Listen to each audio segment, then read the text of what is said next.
Other good news. I recently got a new job.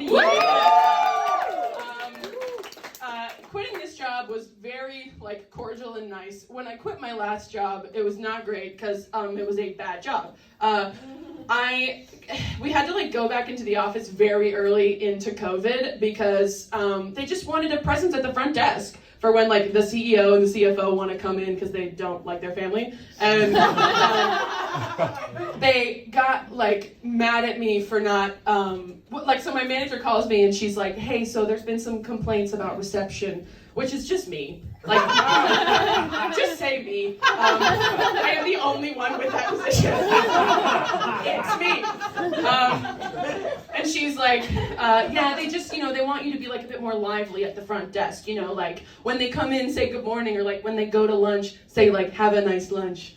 And I was like, oh, honestly, I'm such a cunt for not doing that. You're so right. And she was like, but just to remedy this problem, they want you to keep a talking log of who you talk to and what you talk about. No. So of course, malicious compliance. I color coded it and I wrote down every single thing that anybody said to me. So-and-so asked me where they wanted to go get lunch. I said they should go here, but then they went to Sweet Green, and then I said no, you should probably go to Chipotle. And what I should have done was be Ted from accounting said he wants to start a union. And I agreed. Also, I did one time email the CEO of our company saying we should have a 4-day work week.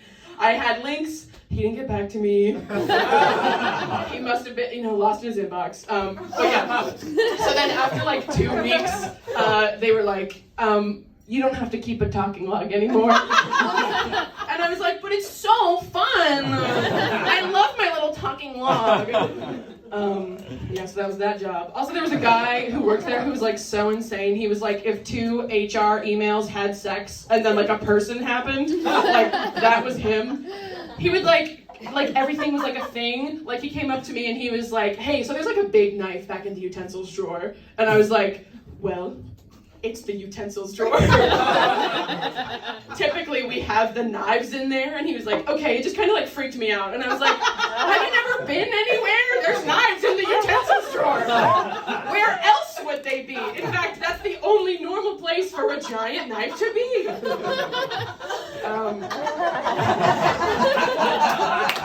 I hated him.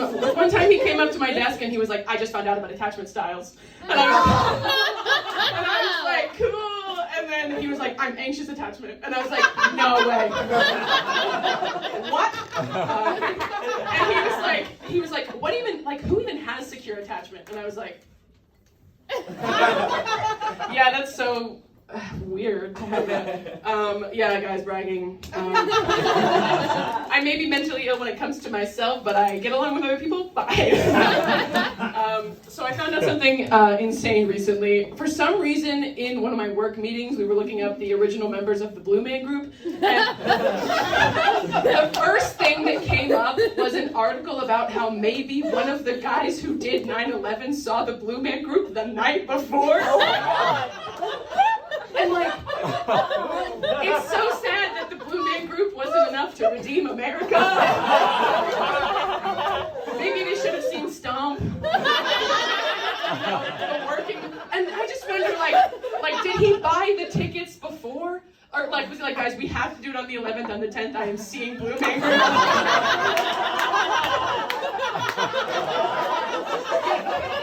Or did he like that?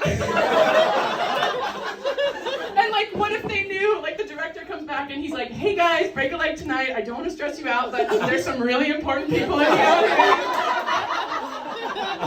So give it your all. And then what if, they're in the plane and they're on the way and he's sitting there, driving, I hate driving plane, and he's just sitting there don't. The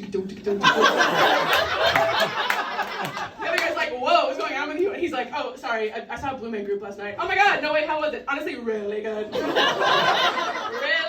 I would go see it again if you want. Well.